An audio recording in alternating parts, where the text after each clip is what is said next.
The Volhynia Massacre is a tragedy that left a deep and painful mark on the collective memory of Ukrainians and Poles.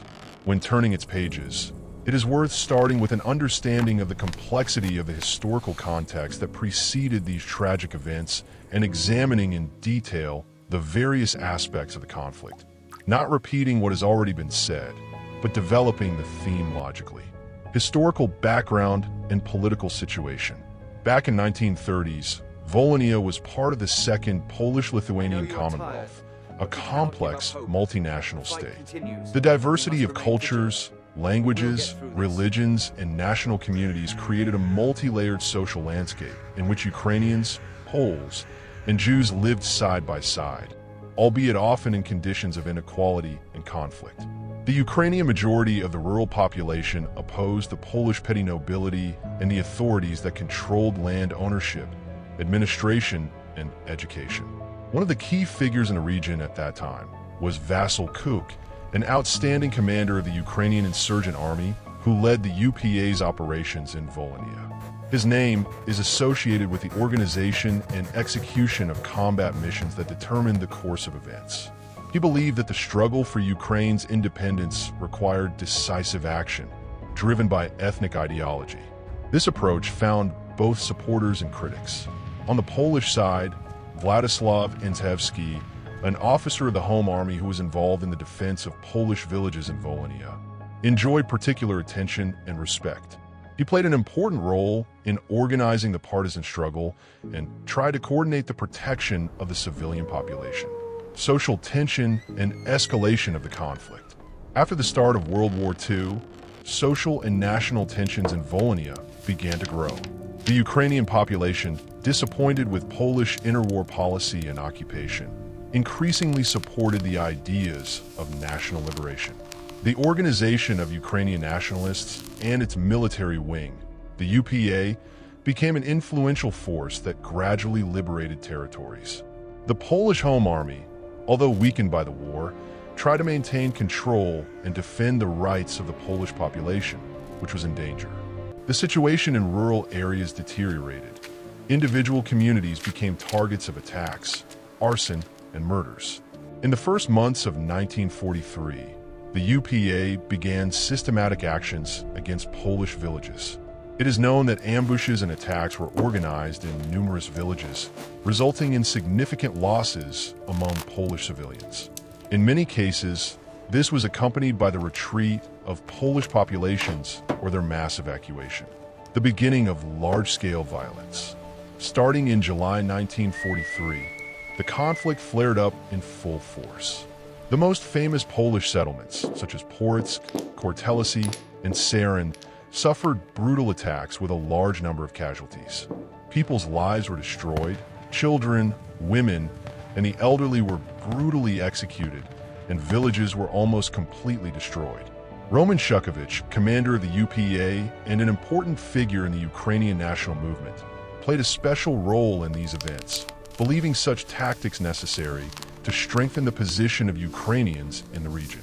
His actions are seen by some as a struggle for liberation, while others criticize them as contributing to ethnic cleansing.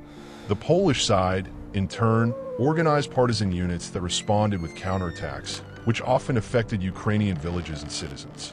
Eyewitness accounts and personal stories.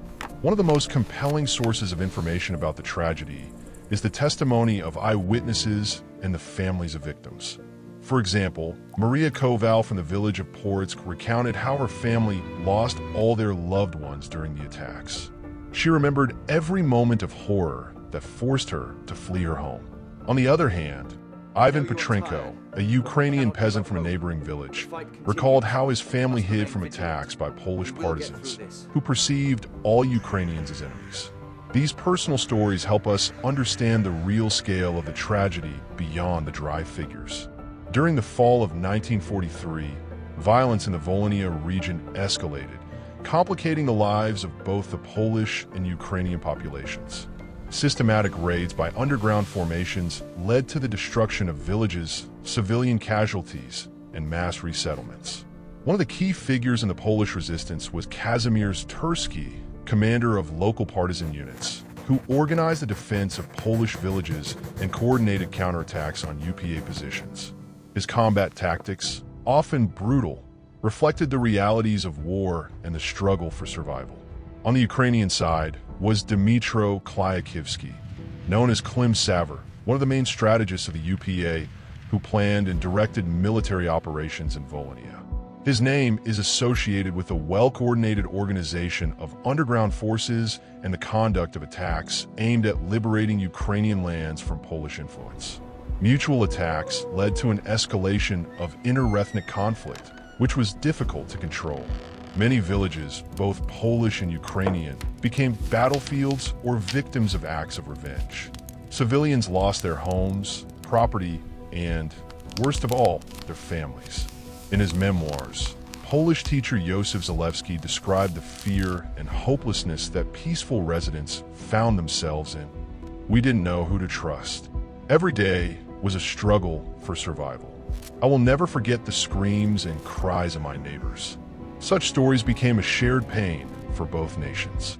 On the other hand, the spiritual leader of the Ukrainians, Father Mikhailo Hrek, called for moderation and humanity, condemning the violence that had erupted around him.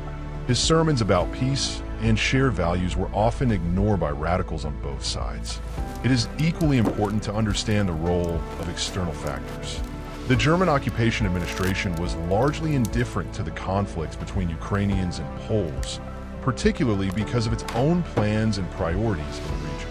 This position actually contributed to the escalation of violence. The absence of an effective international or regional institution capable of intervening and stopping the conflict left the local population alone with the tragedy. Among the questions that still concern researchers is whether it would have been possible to stop this bloody cycle of revenge.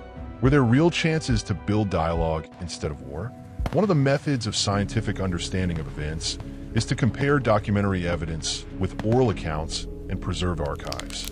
This allows us to get a more complete picture and understand how social, political, and cultural factors influence the actions of individual groups. One of the most tragic aspects of the Volhynia Massacre was not only the mass death of civilians, but also the demographic changes it caused. With the start of bloody clashes, a wave of forced resettlement of large numbers of people began. Polish families, fleeing violence, left their homes and exchanged Volhynia for lands in other parts of Poland, while Ukrainians suffered similar losses amid mutual repression. This mass migration not only serves as evidence of the horror of that time, but also had lasting consequences for the formation of the ethnic composition of the region in the post-war years. Many villages that were once multinational lost their multidimensionality, becoming virtually mono-ethnic. Among the prominent Polish figures who were actively involved in defending national interests and providing humanitarian aid to the victims was Kazimierz Solecki, an officer and public figure who organized a number of humanitarian initiatives for surviving refugees. His activities had a significant impact on improving the living conditions of displaced persons in Poland. On the Ukrainian side, Stepan Bandera deserves special attention. A theorist and symbol of Ukrainian nationalism, whose ideology influenced some of the rebel commanders who participated in the events in Volhynia. Although Bandera was not directly involved in the events in the region, his vision and doctrine stimulated the activity of nationalist forces. It is important to note that the events in Volhynia were viewed differently depending on national, political, and historical perspectives. In Poland, it is perceived as one of the most horrific acts of genocide, while in Ukraine, historians emphasize the complexity of the context and the need to evaluate the events in light of the overall struggle for independence.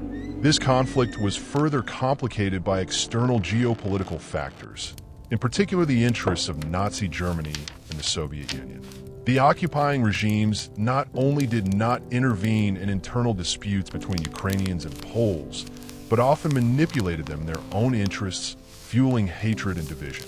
Fear, displacement, and devastation replaced normal, peaceful, everyday life. Many families lost the opportunity to return home, and the cultural diversity of Volhynia suffered a significant blow. A significant part of the Polish population did not return to their former lands after the war, which caused further changes in the demographic landscape. These changes were reflected in the works of Polish and Ukrainian writers, who described the cruelty, pain, and loss of this era. Literary essays, novels, and documentary publications became an attempt to preserve memory and convey the truth to future generations. The following sections will analyze individual military operations, the organization of refugee life, the participation of other ethnic groups living in Volhynia, and the impact of the Volhynia tragedy on contemporary Ukrainian-Polish relations, with a particular focus on reconciliation and shared memory. This material should help to better understand why the history of Volhynia is often perceived as a turning point, from which contemporary challenges and opportunities for dialogue begin. Moving forward, we will reveal the fates of individual participants responsible for the events and those who tried to stem the tide of violence in order to save lives. Let's start with the key figures who played an important role in the events of the Volhynia tragedy in order to better understand the motivations and actions of the parties involved. Roman Shukovich, commander of the UPA. Roman Shukovich, known by his pseudonym Taras Chaprinka, led the Ukrainian Insurgent Army during the war. He was considered one of the main organizers of the armed liberation of Ukrainian lands from Polish influence. Shukovich advocated the creation of Ukrainian statehood at any cost, which led to radical and sometimes bloody action. He was a charismatic leader who managed to unite various Ukrainian nationalist groups. However, historians are critical of some of the operations he authorized, citing the UPA's significant contribution to the Volhynia Massacre. Kazimierz Solek, Polish defense organizer. On the Polish side, Kazimierz Solek, an officer of the Home Army who commanded partisan formations in Volhynia, played a significant role in protecting the civilian population. Solek organized the defense of Polish villages, coordinating resistance to the UPA. His activities were repeatedly recognized by the Polish government and researched in historical works. Solek and his subordinates tried to stem the tide of violence that swept the region, but the harsh conditions of war and the imbalance of forces made this task extremely difficult. Scale and chronology of operations. During the summer and autumn of 1943, the UPA carried out several large-scale offensive operations, the most notable of which were attacks